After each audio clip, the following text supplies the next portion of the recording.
الحمد للہ رب العالمین والصلاة والسلام علی خاتم النبیین اما بعد فاعوذ باللہ من الشیطان الرجیم بسم اللہ الرحمن الرحیم۔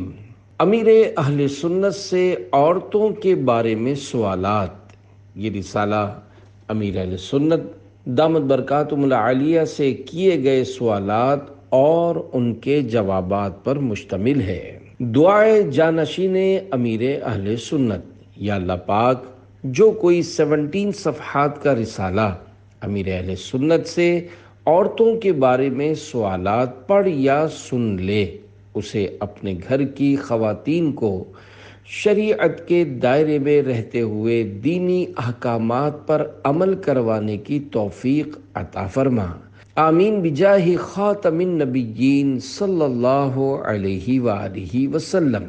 درود پاک کی فضیلت حضرت سیدنا سفیان بن عیینہ رضی اللہ عنہ فرماتے ہیں، میرا ایک اسلامی بھائی تھا، مرنے کے بعد میں نے اسے خواب میں دیکھ کر پوچھا، ما فعل اللہ بکا، یعنی اللہ پاک نے آپ کے ساتھ کیا معاملہ فرمایا؟ جواب دیا، اللہ پاک نے مجھے بخش دیا۔ میں نے پوچھا، کس عمل کے سبب؟ کہنے لگا، میں حدیث لکھتا تھا، جب بھی شاہ خیر الانام علیہ الصلاۃ والسلام کا ذکر خیر آتا، میں ثواب کی نیت سے صلی اللہ علیہ وسلم لکھتا، اسی عمل کی برکت سے میری مغفرت ہو گئی۔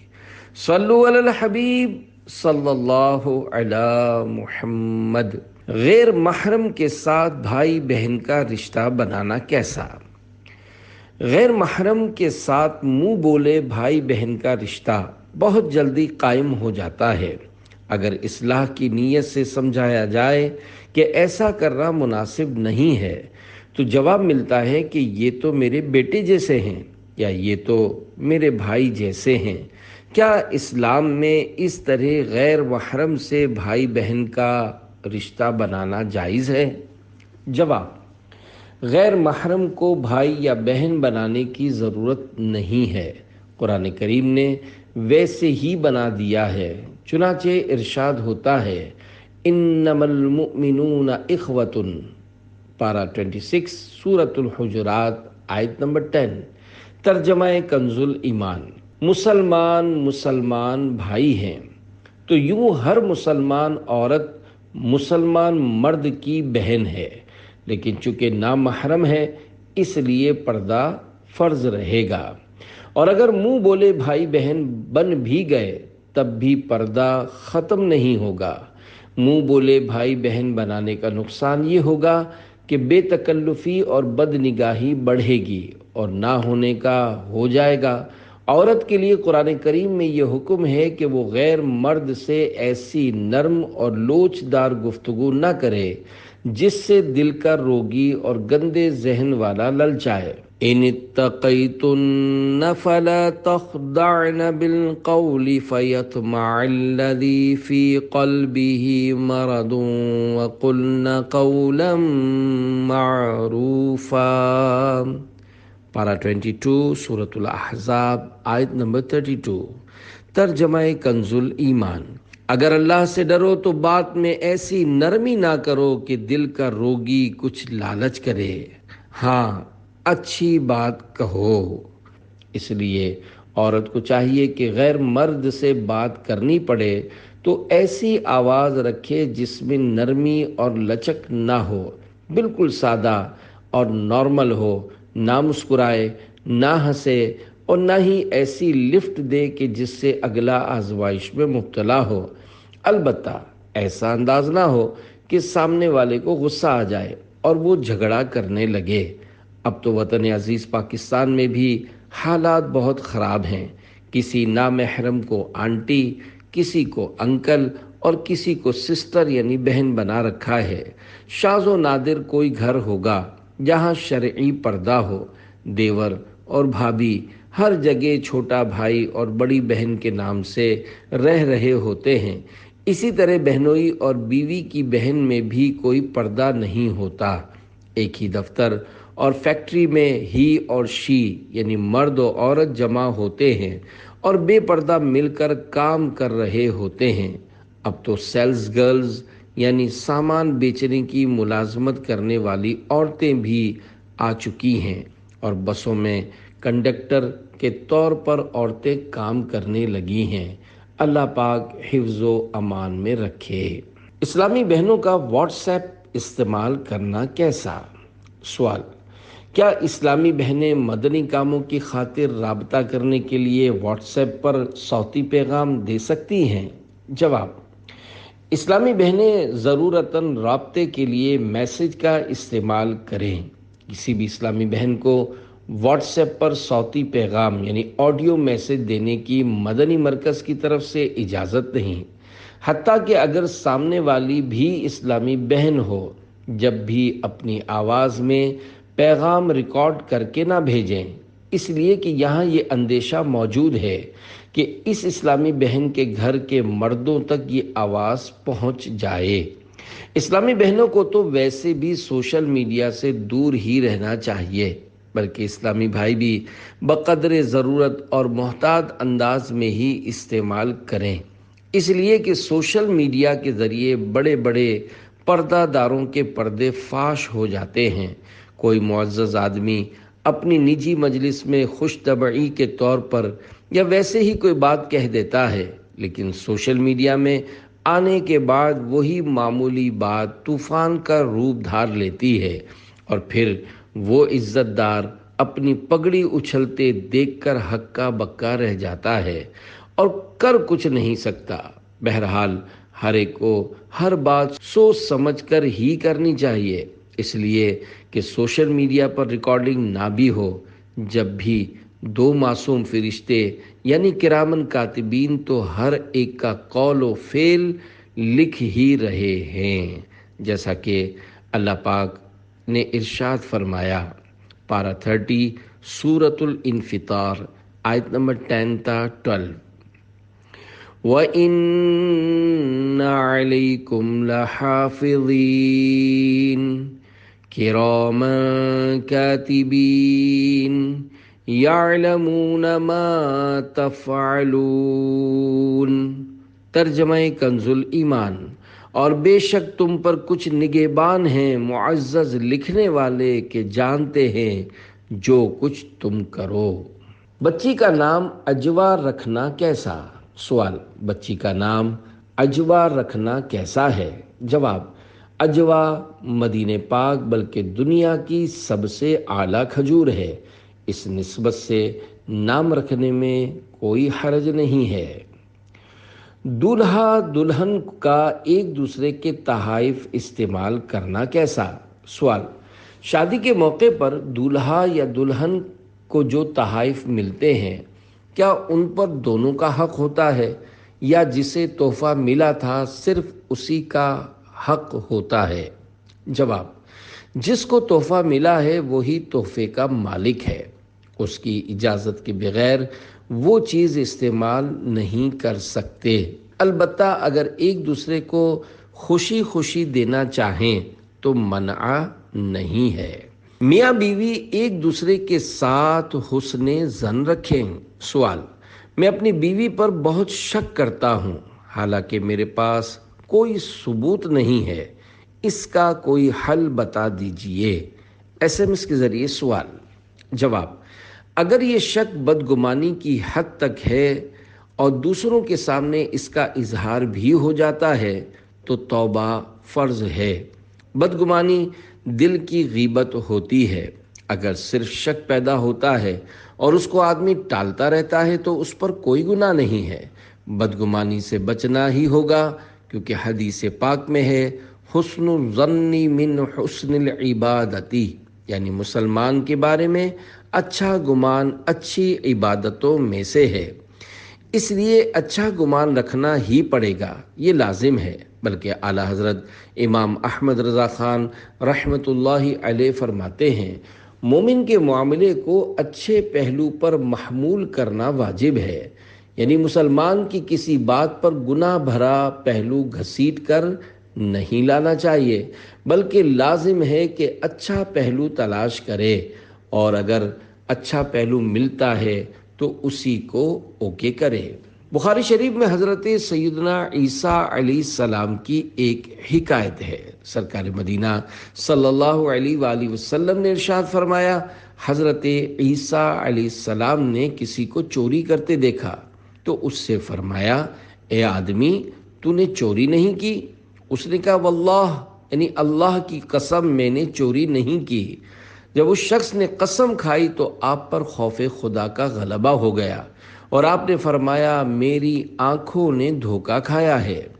یہ کتنا بڑا کمال معاملہ ہے کہ ایک مومن خدا کی قسم کھا رہا ہے تو پھر میں کیسے کہہ دوں کہ یہ تو جھوٹی قسم کھا رہا ہے۔ اس میں ہمارے لیے درس ہے کہ جتنا ہو سکے حسن ظن ہی رکھنا ہے۔ مثلا ہم نے کسی کو 100 کا گرا ہوا نوٹ اٹھاتے ہوئے دیکھا تو یہ سوچنے کے بجائے کہ یہ چوری کر رہا ہے، یہ سوچیں کہ اسی کا ہوگا اور گر گیا ہوگا۔ اگر حسن ظن کا پہلو نکل سکتا ہے تو نکالا جائے۔ مومن کے بارے میں اچھا گمان قائم کرنا چاہیے، اور میاں بیوی کو تو اچھا گمان رکھنے کی زیادہ ضرورت ہے کہ تب ہی گھر چلے گا، ورنہ گھر ٹوٹ جائے گا، کیونکہ شک کی بنیاد پر طلاق ہو جاتی ہے۔ میں نے ایسا دیکھا ہے، ایک شخص تھا، اسے بھی اپنی بیوی پر بڑا شک تھا۔ اس کے بھائی نے مجھے اس سے ملوایا، میں نے اسے بہت سمجھایا، لیکن وہ بولا کہ میرا شک ختم ہی نہیں ہوتا۔ بالآخر اس نے بیچاری کو 3 طلاقیں دے دیں۔ اگر وہ واقعی کچھ غلط کر بھی رہی ہے تو اس بارے میں قیامت کے دن آپ سے تو نہیں پوچھا جائے گا۔ آپ تو حسن ظن ہی رکھیں۔ اگر بیوی بالکنی میں کھڑی ہوئی ہے تو یہ بدگمانی کیوں کر رہے ہیں کہ سامنے والے گھر میں جو رہتا ہے اس سے نظر بازی کرتی ہے یا اس سے اس کی ترکیب بنی ہوئی ہے، حالانکہ اس بیچاری کو اس بات کا پتہ بھی نہیں ہوگا۔ اسی طرح بیوی بھی شوہر کے بارے میں بدگمانی نہ کرے کہ یہ فلاں سے ترکیب کرتا ہے، فون پر لمبی لمبی باتیں اسی سے کرتا ہے، اس چڑیل سے اس کا رابطہ ہے، اسی سے لگا رہتا ہے۔ اب جس بیچاری کو یہ چڑیل کہہ رہی ہے اس کو خواب میں بھی پتہ نہیں ہوتا، شوہر اپنے کسی دوست سے کوئی کاروباری بات کر رہا ہوتا ہے اور یہ سمجھ رہی ہے کہ اس سے بات کر رہا ہے۔ اس طرح شیطان لڑائیاں کرواتا ہے۔ مجھے ایک روایت یاد آ رہی ہے جس کا مضمون کچھ یوں ہے کہ شیطان اپنا تخت دریا پر بچھاتا ہے، اس کے چیلے جمع ہوتے ہیں، پھر وہ پوچھتا ہے کہ تم نے کیا کیا؟ کوئی کہتا ہے کہ شراب پلوا دی، کوئی کہتا ہے جھوٹ بلوا دیا، پھر ایک کہتا ہے کہ میں نے میاں بیوی میں جدائی کروا دی۔ یہ سن کر شیطان اٹھتا ہے اور عزت کے ساتھ اسے اپنے برابر میں تخت پر بٹھا کر کہتا ہے کہ کام تو بس تو نے کیا ہے۔ یوں شیطان اس سے خوش ہوتا ہے۔ جس کو جو چیز پسند ہوتی ہے وہ اس کو پانے کے لیے زیادہ کوشش بھی کرتا ہے۔ آپ کو جو کچھ پسند ہے آپ ضرور چاہیں گے کہ وہ مجھے مل جائے اور اس کے لیے کوشش بھی کریں گے۔ شیطان کو پسند ہے کہ میاں بیوی لڑ پڑیں اور ان میں طلاق ہو جائے۔ اس کے لیے پہلے گناہوں اور غیبتوں کے دروازے کھلتے ہیں، میاں بیوی ایک دوسرے کے جانی دشمن بنتے ہیں اور پھر طلاق ہو جاتی ہے۔ آپ اپنے ذہن سے شک بالکل نکال دیں اور بیوی کے لیے دعا کریں۔ یہ ذہن بنا لیں کہ میری بیوی الحمدللہ اچھی ہے، کیونکہ وہ اللہ کا نام لیتی ہے اور نماز پڑھتی ہے۔ بالفرض نماز نہیں بھی پڑھتی تو کم از کم مسلمان تو ہے۔ آپ کوشش کر کے اسے نمازوں میں لگا دیں اور خود بھی نماز پڑھیں۔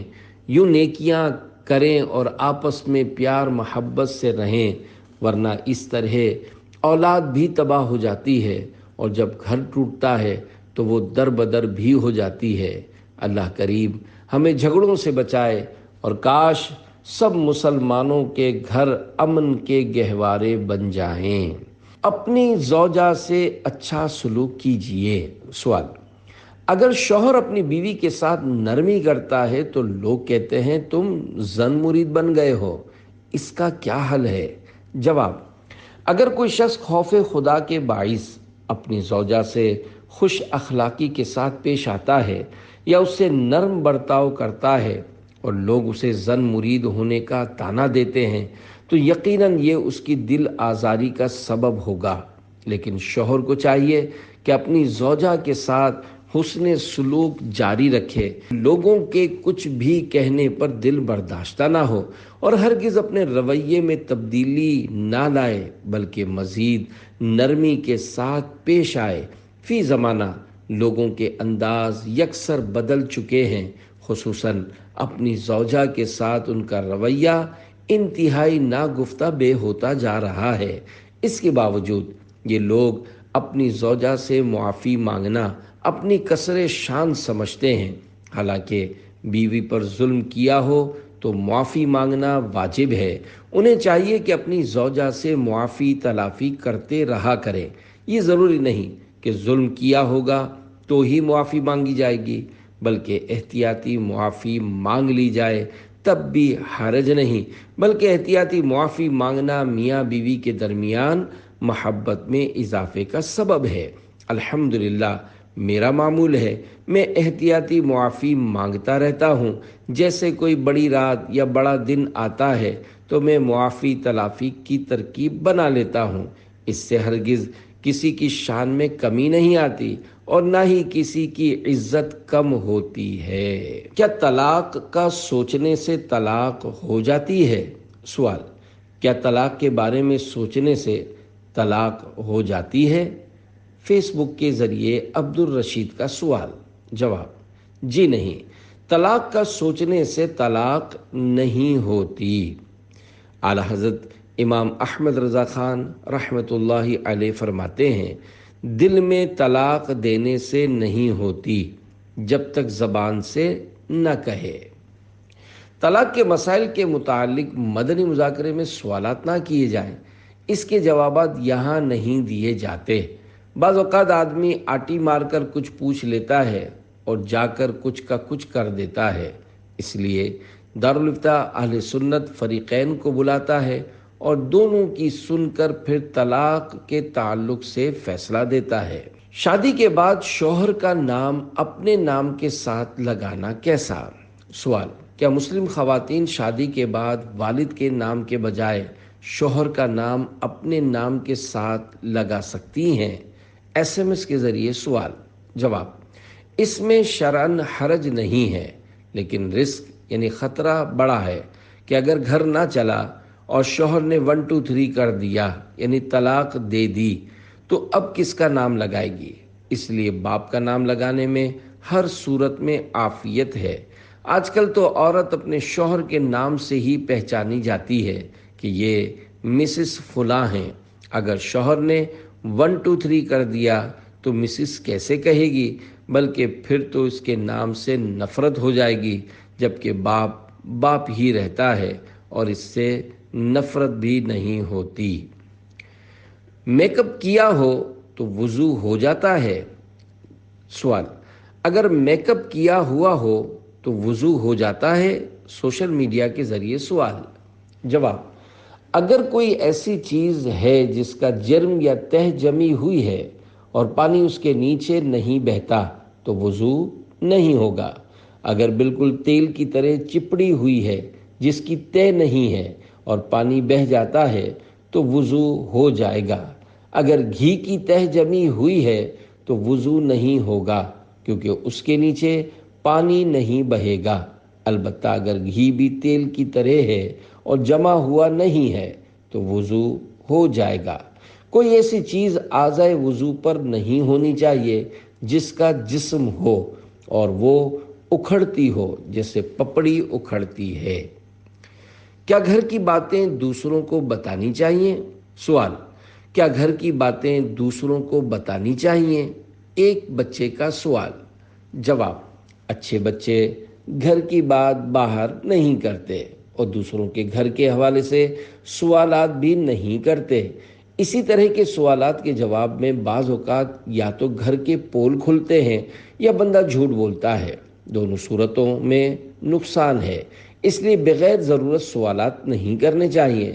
بعض لوگ طرح طرح کے سوالات کرتے ہیں، مثلا بہنیں کتنی ہیں، بیٹیاں کتنی ہیں، بیٹے کتنے ہیں، شادی کس کس کی ہوئی ہے، بچے کس کس کے ہیں، شادی نہیں ہوئی تو کیوں نہیں ہوئی، کوشش کر رہے ہیں، عمر بڑی ہو گئی ہے، جلدی شادیاں کرواؤ وغیرہ۔ اس طرح کے سوالات معاشرے میں بہت زیادہ کیے جاتے ہیں۔ عورتیں مل کر بیٹھیں گی تو ان کے الگ ٹاپکس یعنی موضوعات ہوں گے، مرد مل کر بیٹھیں گے تو ان کے الگ ٹاپکس ہوں گے، دوستوں کے الگ ٹاپکس ہوں گے اور بچوں کے الگ ٹاپکس ہوں گے۔ یوں مختلف ٹاپکس پر پنچایتیں کرتے رہتے ہیں اور سوالات پوچھتے رہتے ہیں۔ ایسا نہیں ہونا چاہیے، صرف کام کی بات کرنی چاہیے۔ قیامت کے دن ایک ایک لفظ کا حساب ہوگا۔ حکیم الامت مفتی احمد یار خان نعیمی رحمۃ اللہ علیہ نے بڑی پیاری حکایت نقل کی ہے کہ ایک شخص تھا جس کی اپنی بیوی کے ساتھ مسائل تھے۔ اس کے دوست نے پوچھا کیا مسئلہ ہے؟ اس نے جواب دیا کہ گھر کی بات باہر کرنا اچھی بات نہیں ہے، یہ کمینہ پن ہے کہ بندہ میاں بیوی کی باتیں باہر کرے۔ جب میاں بیوی کا جھگڑا بڑھا تو بالآخر طلاق ہو گئی۔ اب اس کے دوست نے کہا کہ اب تو تمہاری طلاق ہو گئی ہے، اب تو بتاؤ مسئلہ کیا تھا؟ اس نے جواب دیا کہ بھائی وہ میرے لیے بالکل ایک غیر عورت ہو گئی ہے اور میں غیر عورتوں کے چکر میں نہیں پڑتا۔ یوں اس شخص نے اپنی جان چھڑائی۔ ایسے سمجھدار آدمی اب معاشرے میں کتنے ہیں؟ یا تو گھر ٹوٹنے سے پہلے ہی ہزار غیبتیں، ہزار تہمتیں اور ہزار جھوٹ بولے جاتے ہیں، گناہوں کا سلسلہ الگ شروع ہو جاتا ہے، جس کے بعد گھر ٹوٹتا ہے اور تباہی مچتی ہے۔ دونوں طرف سے اتنے گناہ کیے جاتے ہوں گے کہ الامان والحفیظ۔ اللہ کریم ہم کو سچ بولنے کی توفیق عطا فرمائے۔ ہر سچی بات دوسروں کو بولنے کی بھی نہیں ہوتی، کیونکہ کسی میں واقعی عیب ہوتا ہے اور یہ بتانا سچ بھی کہلائے گا، لیکن اس میں عیب کھولنا پایا جائے گا جو گناہ کی صورت ہے۔ اللہ پاک ہمیں اس سے بچنے کا بھی ذہن نصیب کرے۔ عورتوں کو دوڑنے کا حکم نہ دینے میں حکمت۔ سوال: دوران سعی میلین اخضرین میں عورتوں کو دوڑنے کا حکم نہیں دیا گیا، اس میں کیا حکمت ہے؟ حالانکہ حضرت سیدتنا حاجرہ رضی اللہ عنہا تو دوڑی تھیں۔ جواب: حضرت سیدتنا حاجرہ رضی اللہ عنہا بے قراری اور اضطراب کے سبب دوڑی تھیں اور اللہ پاک کے کرم سے ان کی یہ ادا صرف مردوں کے لیے باقی رکھی گئی اور عورتوں کو اس سے مستثنی قرار دیا گیا۔ عورتیں چونکہ عام طور پر کمزور ہوتی ہیں، شاید اس لیے انہیں دوڑنے کا حکم نہیں دیا گیا۔ اگرچہ میں نے عورتوں کو نہ دوڑنے کی حکمتیں کسی کتاب میں نہیں پڑھیں، مگر ایک حکمت پردہ بھی سمجھ میں آتی ہے کہ اگر عورتیں دوڑیں گی تو ان کے اعضاء ہلیں گے، جس کے باعث معاذ اللہ غیر مردوں کے لیے بدنگاہی کا سامان ہوگا۔ یاد رکھیے، شریعت کا کوئی بھی حکم حکمت سے خالی نہیں ہوتا، اور سب سے بڑی حکمت اللہ پاک اور اس کے پیارے حبیب صلی اللہ علیہ وآلہ وسلم کا کسی کام کے کرنے یا نہ کرنے کا حکم دینا ہے۔ اسلامی بہنوں کو اپنی آئی ڈی بنانا کیسا؟ سوال: کئی عورتیں انٹرنیٹ پر بنت عطار اور کنیز عطار وغیرہ ناموں سے اپنی فیس بک آئی ڈی اور پیج بناتی ہیں، جس کے باعث کئی غلط رابطے قائم ہو جاتے ہوں گے۔ کیا ان کا ایسا کرنا درست ہے؟ جواب: عورتوں کو سورہ نور کی تعلیم دینے کا حکم دیا گیا ہے اور سورہ یوسف کی تفسیر پڑھانے سے منع کیا گیا ہے کہ اس میں ایک عورت کے مکر کا ذکر ہے۔ چنانچہ میرے آقا اعلی حضرت امام اہل سنت مولانا شاہ امام احمد رضا خان رحمۃ اللہ علیہ فرماتے ہیں، صحیح حدیث سے ثابت ہے کہ لڑکیوں کو سورہ یوسف کا ترجمہ و تفسیر نہ پڑھائیں کہ اس میں مکر زنا یعنی عورتوں کے دھوکہ دینے کا ذکر فرمایا ہے۔ جب عورتوں کو قرآن کریم کی سورہ یوسف کی تفسیر پڑھانے سے منع کیا گیا ہے تو فیس بک چلانے کی اجازت کس طرح دی جا سکتی ہے کہ جہاں بے حیائی کی باتیں ہوتی ہیں؟ عورتوں کو تو اپنا نام بھی ظاہر نہیں کرنا چاہیے۔ میری ایک ہی بیٹی ہے، شاید ہی اس کا نام حاضرین میں کسی اسلامی بھائی کو معلوم ہو، کیونکہ میں اس کا نام لیتا ہی نہیں۔ بعض لوگ دھڑلے سے کھلے عام اپنی بہو بیٹیوں کے نام لیتے ہیں، مجھے یہ پسند نہیں ہے۔ جب میں کسی کے سامنے اپنی بیٹی کا نام لینا پسند نہیں کرتا، پھر اس کے نام کا پیج کس طرح پسند کر سکتا ہوں، جو عام طور پر بہت ساری خرابیوں اور گناہوں کا مجموعہ ہوتا ہے، اور جس میں تصویریں، آوازیں اور نہ جانے کیا کیا ڈالا جاتا ہوگا۔ بہرحال اگر کوئی بنت عطار کے نام سے پیج کھول کر یہ ظاہر کرنا چاہتی ہو کہ وہ بنت عطار یعنی عطار کی حقیقی بیٹی ہے، تب تو یہ حرام اور گناہ کبیرہ ہے۔ حدیث پاک میں اس پر لعنت کی گئی ہے۔ حدیث پاک میں ہے، جو کوئی اپنے باپ کے سوا کسی دوسرے یا کسی غیر والی یعنی اپنے آقا کے علاوہ کسی اور کی طرف منسوب ہونے کا دعویٰ کرے تو اس پر اللہ پاک، فرشتوں اور سب لوگوں کی لعنت ہے۔ اللہ پاک قیامت کے دن اس کا نہ کوئی فرض قبول فرمائے گا اور نہ ہی کوئی نفل۔ نیز اگر لوگوں کو دھوکہ دینے کی نیت سے بنت عطار کے نام سے پیج کھولا کہ لوگ دھوکے سے اس پیج کو دیکھیں، تو اس صورت میں جھوٹ اور دھوکے کے گناہ سے بھی توبہ کرنا واجب ہے۔ جو اسلامی بہنیں اپنے نام کے ساتھ عطاریہ، قادریہ اور رضویہ لکھ کر آئی ڈی بنائیں یا پیج چلائیں، میری طرف سے ان کی ناپذیرائی ہے اور نہ ہی حوصلہ افزائی۔ جو اسلامی بہنیں واقعی عطاریہ ہیں اور جن کے خمیر میں عطاریت شامل ہے، انہیں میری طرف سے پیج چلانے کی اجازت ہی نہیں، بلکہ اگر عطاریہ نہ بھی ہو، جو بھی مجھ سے عقیدت و محبت رکھنے والی میری مسلمان مدنی بیٹی ہے، وہ پیج نہ چلائے۔ لفظ عورت کے لغوی معنی ہی چھپانے کی چیز ہیں، لہٰذا عورت کے لیے چادر اور چار دیواری ہے۔ باہر شریعت میں ہے، عورت کی آواز بھی عورت ہے، یعنی غیر محرم کو بلا ضرورت سنانے کی اجازت نہیں۔ لہذا سج دھج کر پیج پر آنا اور گلیوں بازاروں میں گھومنا با حیا عورتوں کا کام نہیں۔ اسلامی بہنوں سے میری مدنی التجا ہے کہ یہ کسی کے پیج کو لائک بھی نہ کریں کہ یہ نالائقی ہے۔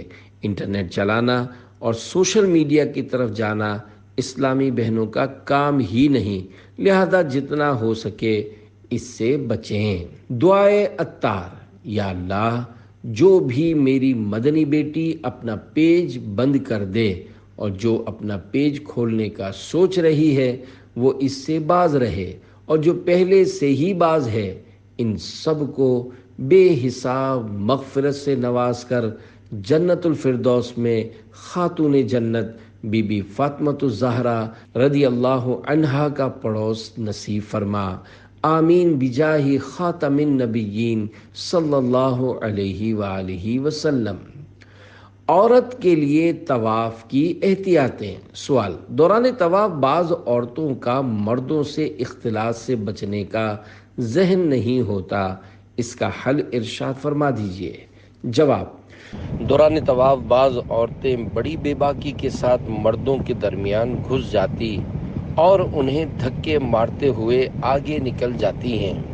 ایسا وہی عورتیں کرتی ہیں جن کا غیر مردوں سے جسم چھو جانے سے بچنے کا بالکل ذہن نہیں ہوتا۔ ایسی تمام خواتین کو ام المومنین حضرت سودا رضی اللہ عنہا کے مبارک انداز سے سبق حاصل کرنا چاہیے۔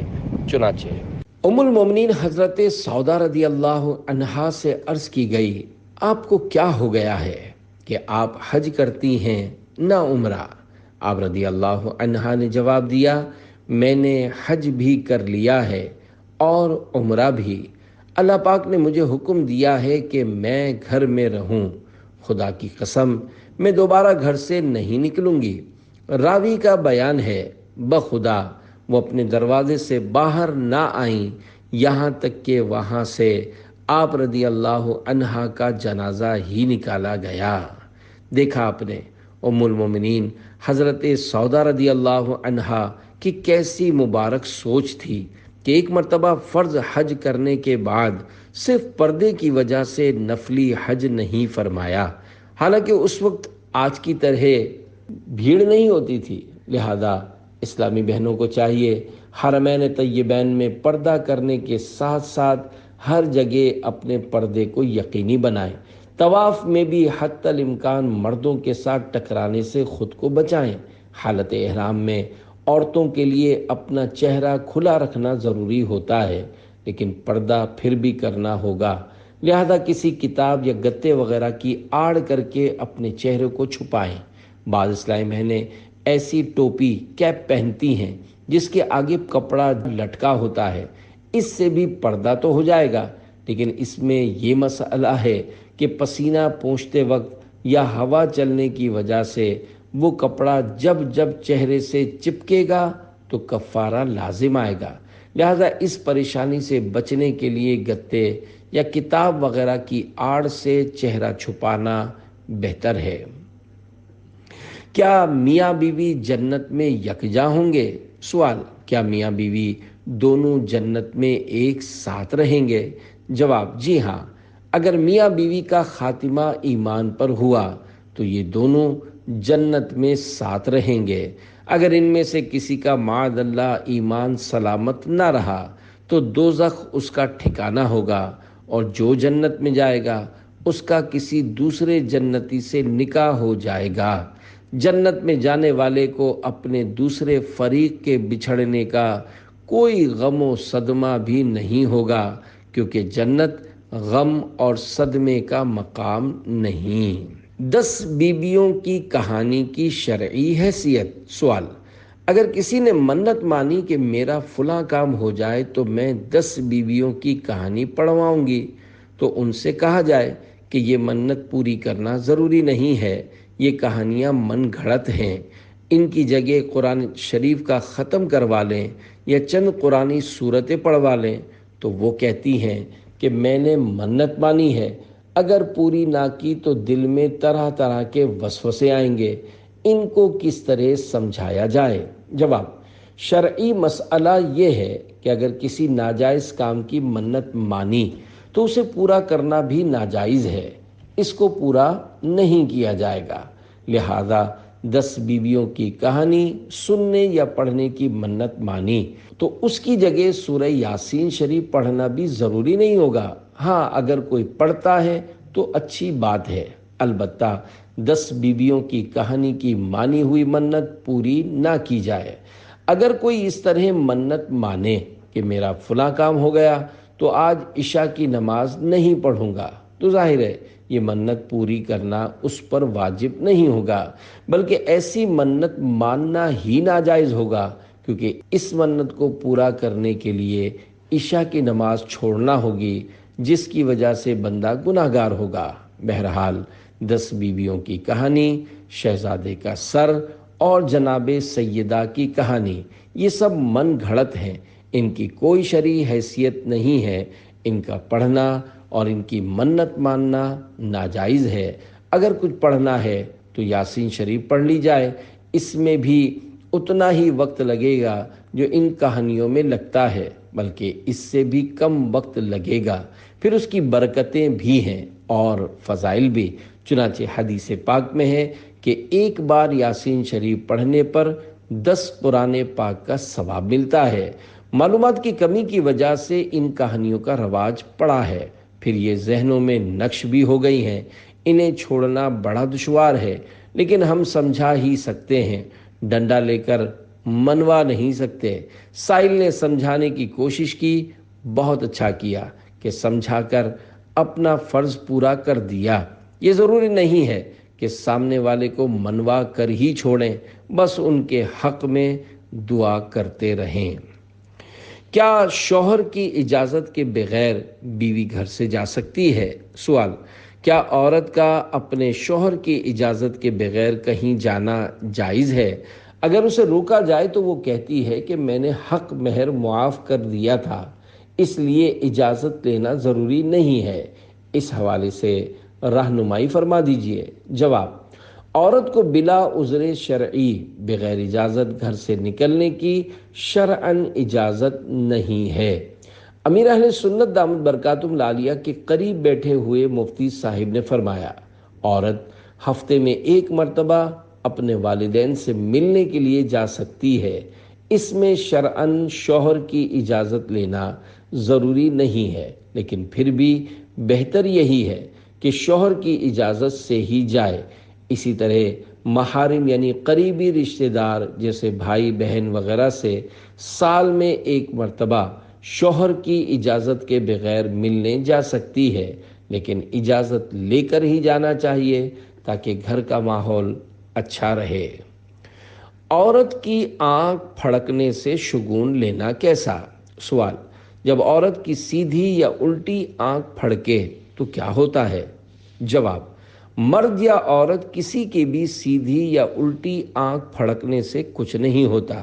یہ عوام کی باتیں ہیں کہ الٹی آنکھ پھڑکنے میں بدشگونی اور بری فال لیتے ہیں، حالانکہ بری فال لینا ناجائز ہے۔ بدشگونی لینا حرام اور نیک فال یا اچھا شگون لینا مستحب ہے۔ مزید معلومات کے لیے مکتبۃ المدینہ کی 128 صفحات پر مشتمل کتاب بدشگونی کا مطالعہ کیجیے۔ اس کتاب میں اتنی معلومات ہیں کہ اسے پڑھنے کے بعد آپ کی آنکھیں کھل جائیں گی اور آپ حیران رہ جائیں گے کہ ابھی تک یہ مسائل مجھے معلوم ہی نہیں تھے۔ دولہا دلہن کے سلامی لینے کی جائز اور ناجائز صورت۔ سوال: کیا دولہا دلہن کا اکٹھے بیٹھ کر رشتہ داروں سے سلامی لینا جائز ہے، جبکہ اس دوران مووی اور تصاویر بھی بنتی ہیں اور دولہا دلہن غیر محرم سے بھی سلامی لیتے ہیں؟ جواب: سوال میں جو صورت پوچھی گئی ہے یہ تو ناجائز ہے کہ نامحرم وہاں موجود ہیں اور دولہا دلہن ان سے مل کر سلامی لے رہے ہوتے ہیں۔ دلہن نامحرم مردوں کے سامنے ہو اور دولہا کے سامنے نامحرم عورتیں ہوں اور یہ آپس میں لین دین مذاق مسخری کر رہے ہوں، بد نگاہی کا ماحول ہو اور میوزک بھی چل رہا ہو، تو اس طرح کا ماحول بنانا گناہ ہے۔ ہاں، اگر صرف گھر کے محارم مثلاً ماں بہنیں بیٹھی ہیں اور تحائف کا لین دین ہو رہا ہے اور وہاں کوئی نامحرم نہیں اور نہ ہی گانے باجے وغیرہ کوئی بیہودہ حرکت ہو تو پھر جائز ہے۔ نامحرم کی چھینک اور سلام کا جواب دینے کی صورتیں۔ سوال: اگر کسی نامحرم کو چھینک آئے تو کیا اس کا جواب دینا چاہیے؟ سیال کوٹ سے سوال۔ جواب: بار شریعت جلد 3 صفحہ 477 پر ہے، عورت کو اگر چھینک آئی، اگر وہ بوڑھی ہے تو مرد اس کا جواب دے، اگر جوان ہے تو اس طرح جواب دے کہ وہ نہ سنے۔ مرد کو چھینک آئی اور عورت نے جواب دیا، اگر جوان ہے تو مرد اس کا جواب اپنے دل میں دے اور بوڑھی ہے تو زور سے جواب دے سکتا ہے۔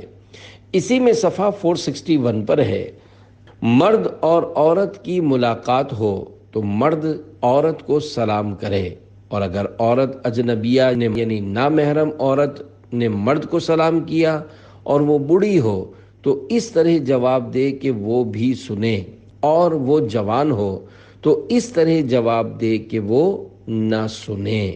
حسن اخلاق کا زیادہ حقدار کون؟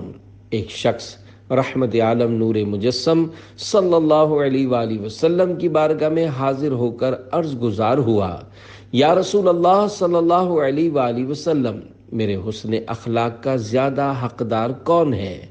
ارشاد فرمایا، تمہاری ماں۔ اس نے دوبارہ عرض کی، اس کے بعد کون؟ ارشاد فرمایا، تمہاری ماں۔ تیسری بار عرض کی، اس کے بعد کون؟ تو آپ صلی اللہ علیہ وآلہ وسلم نے اس مرتبہ بھی یہی ارشاد فرمایا، تمہاری ماں۔ اس نے پھر عرض کی، اس کے بعد کون؟ تو آپ صلی اللہ علیہ وآلہ وسلم نے ارشاد فرمایا، تیرا باپ۔